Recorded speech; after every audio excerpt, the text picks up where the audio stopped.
18 nannies quit in 6 months.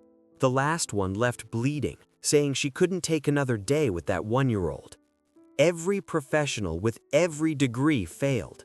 Then a housemaid walked in, just there to clean. And the moment that little girl saw her, she stopped screaming.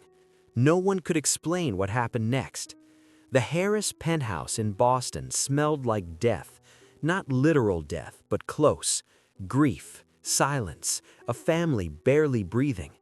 Victoria Smith pushed her cleaning cart through the door that Tuesday morning, and everything felt wrong.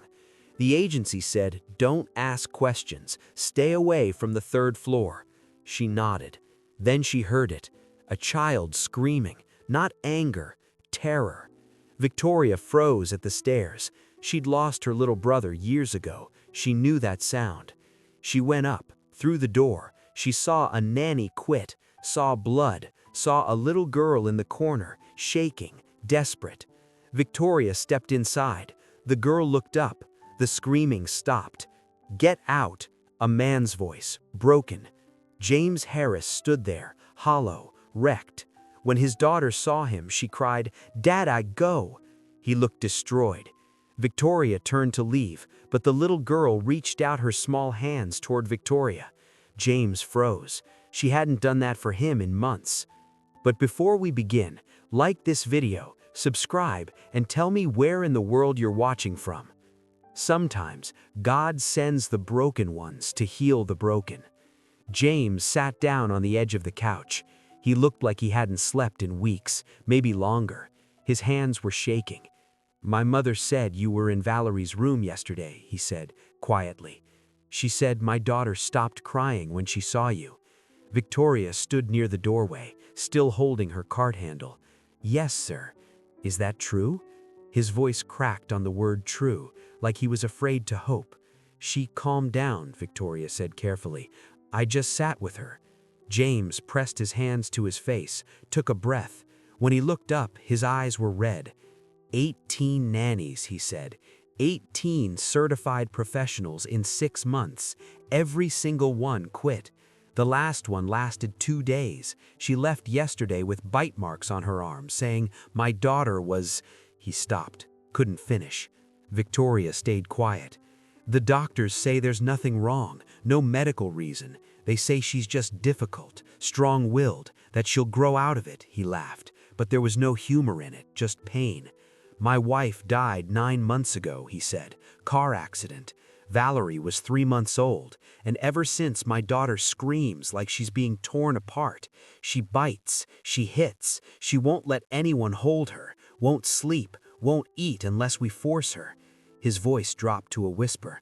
"I don't know what's wrong with her, and I don't know how to fix it." Victoria watched him. This wasn't just a rich man with a problem. This was a father drowning.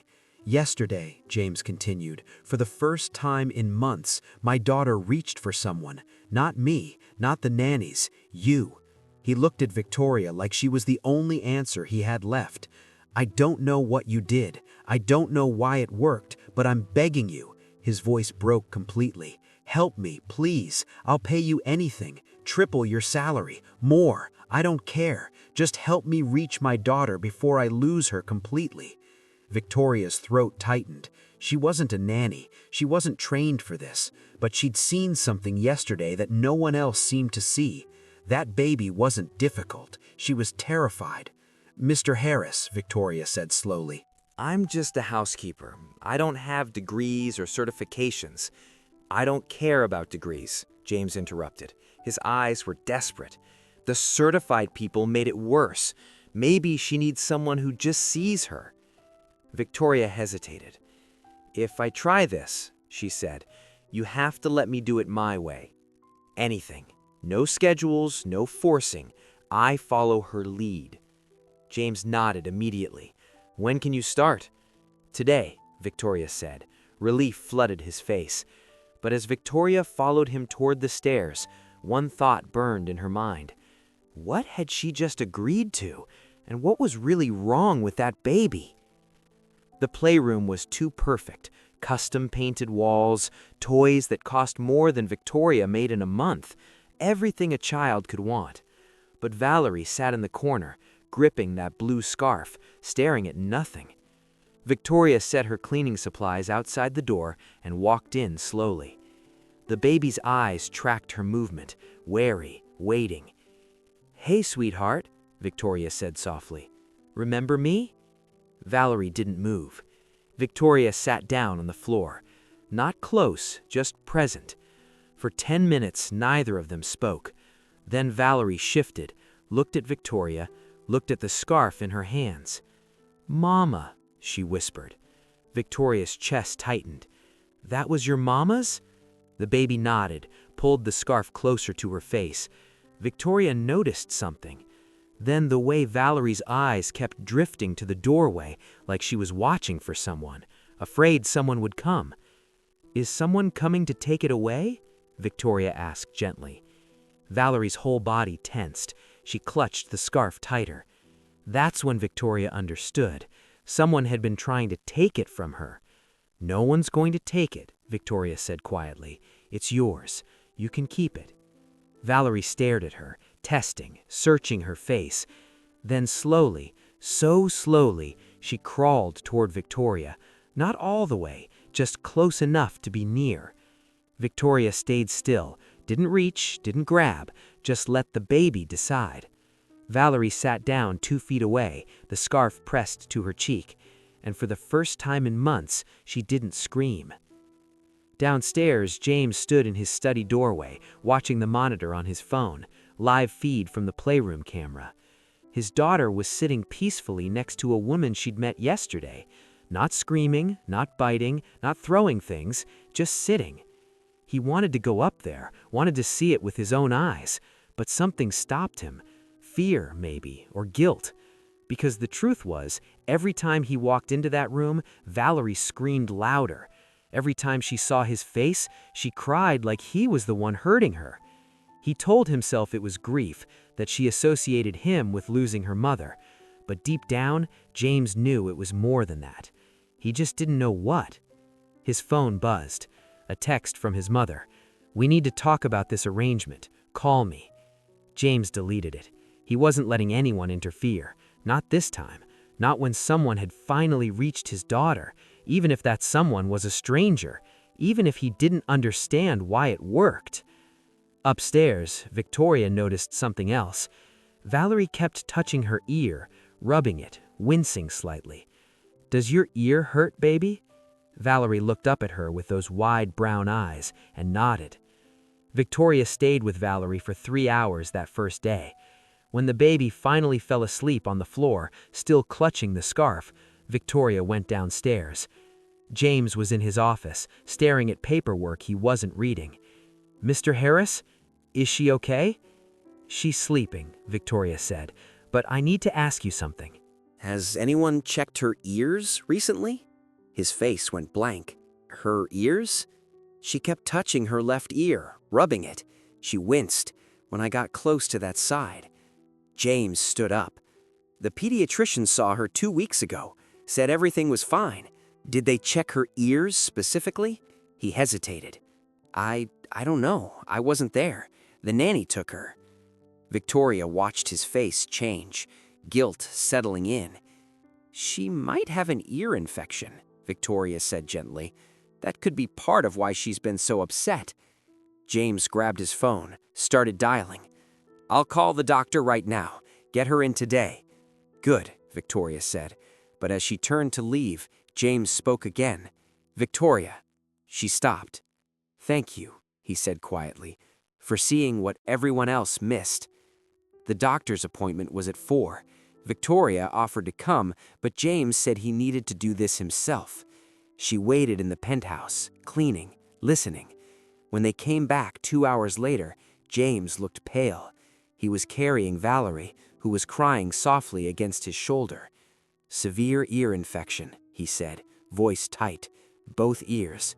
"The doctor said she's probably been in pain for weeks, maybe longer." Victoria's stomach dropped. The last nanny never mentioned it. No, his jaw clenched. None of them did. They just kept saying she was difficult, that she needed discipline. He looked at his daughter, and something in his face broke. She's been screaming because she's in pain, and his voice cracked. I wasn't here to notice. Valerie whimpered, pressing her face into his neck. For the first time, she wasn't pushing him away. James held her tighter. The doctor prescribed antibiotics, he said she should start feeling better in a day or two. Victoria nodded. That's good. But as she watched them, something felt wrong. Because if the ear infection explained the screaming, what explained the fear? What explained why Valerie reached for Victoria but cried when her own father walked in? What explained why she clung to that scarf like it was the only thing keeping her alive? James carried Valerie upstairs, and Victoria stood alone in that enormous, empty house, wondering what else everyone had missed, what else was hiding in plain sight. 3 days later, Valerie was better. The infection cleared, the pain faded. She started eating again, stopped crying every few minutes, but she still wouldn't let James near her. Victoria watched it happen over and over. James would walk into the room, Valerie would freeze, then scramble to Victoria, reaching up with both arms. "Dada, go!" she'd whisper, not angry, afraid. And every time James would step back, face tight, eyes hollow, he'd leave without a word. One evening, Victoria found him standing outside Valerie's room, just staring through the cracked door. "Mr. Harris?" He didn't turn around. "She used to love me," he said quietly, "before Caroline died. Valerie would light up when I came home, reach for me, laugh when I picked her up." His voice broke. "Now she looks at me like a stranger, like I scare her." Victoria didn't know what to say. "The infection's gone," James continued. "She's not in pain anymore. So why does she still—" He couldn't finish. Victoria stepped closer. "Grief doesn't have a timeline, Mr. Harris, and babies feel more than we think." "I'm her father," he whispered. "I'm supposed to protect her, but I don't even know how to hold her anymore without making her cry." He turned to look at Victoria. Then, "What am I doing wrong?" "You're not doing anything wrong," Victoria said gently. "You're just hurting, and she can feel it." James looked back through the door. Inside, Valerie sat on the floor, pressing that blue scarf to her face. "I keep all of Caroline's things in storage," James said suddenly. "Clothes, jewelry, pictures. I thought it would help. Thought if Valerie didn't see reminders, she'd forget, move on." Victoria's chest tightened. "But she found that scarf," he continued, "hidden in a drawer, and now she won't let it go." He looked at Victoria. "Should I take it away?" The therapist said keeping reminders might make the attachment worse. "No," Victoria said firmly, "don't take it." "But it's all she has left of her mother, Mr. Harris. Taking it would break her." James was quiet for a long moment. Then he said something that made Victoria's blood run cold. "I've been giving her something at night to help her sleep." Victoria went still. "What kind of something?" "The pediatrician prescribed something," James said, "a few months ago, when Valerie wouldn't stop screaming at night, hours and hours, nothing worked." Victoria's hands went cold. "What did they prescribe?" James hesitated. "It's just a mild sedative, child-safe, low dose. It helps her sleep." "How often?" "Every night." Victoria felt her heart drop. "For how long?" "Since she was 6 months old." 6 months, half her life. "Mr. Harris," Victoria said carefully, "what's the name of the medication?" He pulled out his phone, showed her a prescription bottle photo. Victoria read the label. Her stomach turned. "This isn't a child's sedative," she said slowly. "This is adult sleep medication." James's face went white. "What? The doctor prescribed this for a baby?" he said. James's voice shook. "He said it was safe, low dose, that she needed it to regulate her sleep." Victoria looked at the dosage instructions. "Mr. Harris, this is way too strong for a 1-year-old." "But the doctor." "Which doctor?" James went quiet. "Mr. Harris, which doctor prescribed this?" I didn't go to her pediatrician. He kept saying she was fine, that I just needed to be patient." Victoria's blood ran cold. "So, who gave you this?" "A psychiatrist. Someone my mother recommended. He did a phone consultation. Said if she was that distressed, medication was the humane choice." A phone consultation? Victoria repeated. For a 6-month-old baby? James sat down hard on the couch. Oh God, he whispered. What have I done? Victoria's mind raced. This explained everything. The mood swings, the aggression, the confusion. Valerie wasn't just grieving, she was being drugged. Mr. Harris, you need to stop giving this to her tonight. But she'll scream. Yes, but she needs to get this out of her system. James looked terrified. I can't, he whispered. I can't listen to her cry like that again. I can't. Then I'll stay, Victoria said. Tonight I'll help you through it. James stared at her. Why would you do that? Because she needs you, Victoria said simply, and you need to face this together. That night, Victoria didn't go home, and when she went to give Valerie her bedtime routine, she found something that made her hands shake, hidden in the nursery closet. Empty prescription bottles, not just one, 7.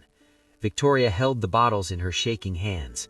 7 empty prescription bottles, all the same medication, all from the last 6 months. She walked downstairs, found James in his office. Mr. Harris. He looked up, saw what she was holding. His face went gray. How much have you been giving her? Victoria asked quietly. James couldn't speak. How much? Half a tablet, he whispered, crushed in her milk every night. Victoria felt sick. That's an adult dose for a 1-year-old. I didn't know. You didn't ask, Victoria said. Her voice was shaking now. You didn't research it. You just wanted her to stop crying. James stood up, hands trembling. You don't understand, he said. You don't know what it was like, night after night, listening to her scream, listening to her call for a mother who's never coming back. His voice cracked. I couldn't take it. I couldn't. So you silenced her? Victoria said. The words hung in the air. James's face crumpled. I didn't mean to hurt her, he whispered. I just wanted the pain to stop. For her or for you? The question broke something in him. He sank into his chair, head in his hands. For me, he said. God forgive me. For me. Silence. Then James looked up, eyes red. Caroline died because of me. Victoria went still. We were fighting, he continued, voice hollow. About work, about me never being home. She said I cared more about my company than my family. I said she was overreacting. She grabbed Valerie and left, said she needed space. His hands were shaking. 3 blocks from the house, a drunk driver ran a red light, hit her head on. Caroline died instantly. Valerie was in the back seat, untouched. She saw everything. Tears fell down his face. My last words to my wife were angry, and my daughter looks exactly like her. Every time I see Valerie, I see what I destroyed. He looked at Victoria. That's why I can't hold her. That's why I hired nannies. That's why I medicated her, because looking at her face reminds me that I killed her mother. Victoria's throat tightened. Mr. Harris, no more medication, he said suddenly. You're right. Starting tonight, no more. It's going to be hard, Victoria warned. She might have withdrawal symptoms. I know. You need to be here with her through all of it. James nodded, terrified. But as Victoria turned to leave, one thought burned in her mind. What would happen when the medication left Valerie's system? What if it got worse before it got better? The first night without medication, Valerie screamed for 2 hours straight. Not the pain-filled screams from the ear infection. This was different, deeper, like something inside her was trying to break free. James sat on the nursery floor, back against the wall, watching Victoria hold his daughter. Valerie wouldn't let him touch her. Every time he tried, she screamed louder. So he just sat there, listening, watching, breaking. It's okay, baby, Victoria whispered, rocking Valerie gently. It's okay to be sad. It's okay to hurt. But Valerie couldn't calm down. Her little body shook. Her hands clutched the blue scarf so tight, her knuckles went white. Around midnight, something shifted. Valerie stopped screaming, started crying instead. Soft, broken, real. like she'd been holding it in for months and finally couldn't anymore. James watched his daughter cry, and something inside him shattered. "She's been carrying this alone," he whispered, "all this time, and I wasn't there." Victoria looked at him. "You're here now. I don't know what to do. Just be here. That's all she needs." James crawled closer. Slowly, Valerie tensed but didn't scream. He reached out one hand, stopped a few inches from her. "I'm so sorry, baby girl," he whispered. "I'm so sorry." Valerie looked at him through her tears. For the first time in months, she didn't look afraid. She looked sad, and somehow that was worse. The second night was harder. Valerie developed a fever, started shaking, wouldn't eat. Victoria called the pediatrician at 2 in the morning. "It sounds like withdrawal," the doctor said, voice tight with concern.